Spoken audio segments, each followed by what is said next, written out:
ना ही गिन के दिया ना ही तोल कर दिया, माँ ने जिसे भी दिया दिल खोल कर दिया। जय माता दी। नमस्कार दोस्तों, आज हम आपको एक ऐसी सच्ची घटना से रूबरू करवाने जा रहे हैं जो आपको महसूस करवा देगी माता पार्वती के आशीर्वाद को। दोस्तों, ये कहानी आपको माँ के दर्शन करने के लिए कर देगी प्रोत्साहित। ये कहानी है एक 17 साल के लड़के रोहन की।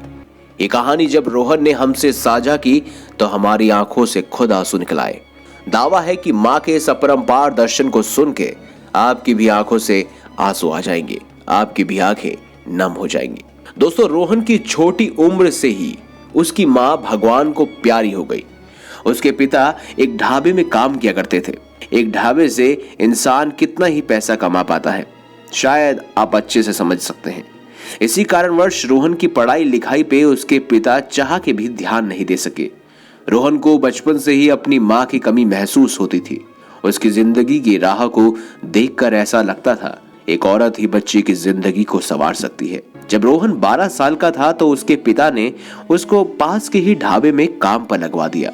लोगों को चाय बिस्कुट खाना देना और उनका जूठा साफ करना उसका रोज का काम बन गया था। रात को ढाबे से बचा खाना दोनों बाप बेटे खाया करते और सो जाया करते।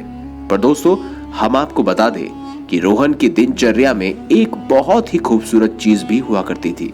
रोहन ढाबे में काम करते वक्त अपने दुखों को अपने दिमाग से निकालने के लिए इसी प्रयास में गाना गाया करता था। ऐसे वैसे गाने नहीं दोस्तों, माँ पार्वती, माँ दुर्गा, माँ लक्ष्मी, माँ सरस्वती के भजन गाया करता था। उसको ऐसा महसूस होता था कि माता के गाने गा के वो माँ शक्ति के और भी करीब आता है और अपनी माँ की कमी को पल भर में ही भूल जाता है। रोहन की आवाज बेहद सुरीली थी।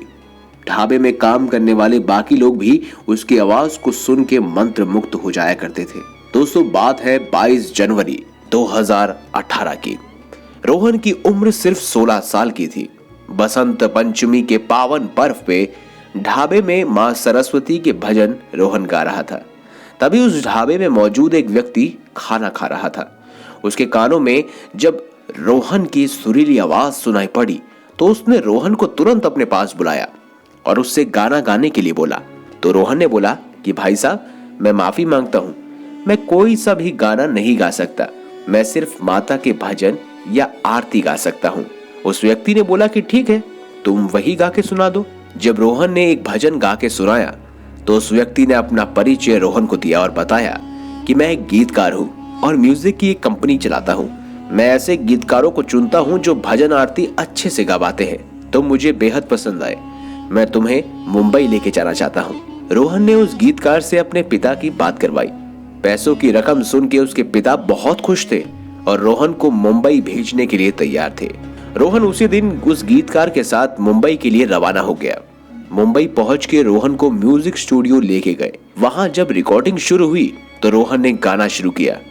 पर दोस्तों, अचानक से रोहन के गले में खराश महसूस हुई। उसने पानी पिया, गला साफ किया, पर कुछ असर नहीं हुआ। देखते ही देखते खराश दर्द में बदल गई और रोहन से यह दर्द सहन नहीं हो रहा था। उसकी हालत बिगड़ते देख उसको पास का एक हॉस्पिटल में भर्ती करवाया गया। चेकअप के बाद डॉक्टर्स ने बताया कि किसी भी टेंशन की वजह से उसके गले की हवा और खाने की कोशिकाओं में एक छेद हो गया है, जिसके कारण उसका ऑपरेशन होना जरूरी है, तभी जाके उसको राहत मिलेगी। रोहन ये सुन के बहुत उदास हुआ। उसको समझ नहीं आ रहा था कि वो इस ऑपरेशन के पैसे कहां से लेके आएगा। कहीं उसका संगीत गाने का सपना यहीं टूट तो नहीं जाएगा।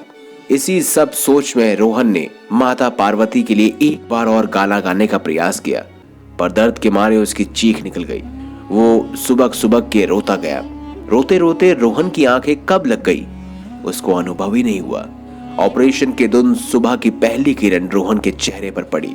वो आंखें बंद कर लेटा हुआ था। एकदम से उसको अपने गले पे एक नरम हाथ महसूस हुआ। वो हाथ पतला था। रोहन ने अपनी आंखें खोली तो एक बहुत ही सुंदर सी औरत उसके पास खड़ी थी और उसके गले पर हाथ फेर रही थी।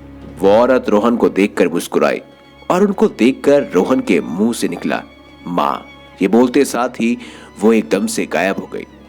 रोहन ने देखा कि डॉक्टर उसके बिस्तर के पास खड़े हैं और उसे ऑपरेशन के लिए लेके जाने वाले थे, पर रोहन ने डॉक्टर से विनती की कि वो एक बार और रोहन का चेकअप करे। दोस्तों, आप यकीन नहीं मानोगे, रोहन के गले की सभी समस्याएं न जाने कैसे दूर हो चुकी थी। डॉक्टर्स खुद हैरान थे। रोहन की खुशी का कोई ठिकाना नहीं था। वो समझ गया था कि उसको सपने में उसकी माँ शक्ति, स्वयं पार्वती माँ ने दर्शन दिए थे। रोहन अपने हॉस्पिटल बेड पर बैठे बैठे माता की आरती के गाने गाने लगा। सभी उसकी आवाज से मंत्रमुग्ध हो गए।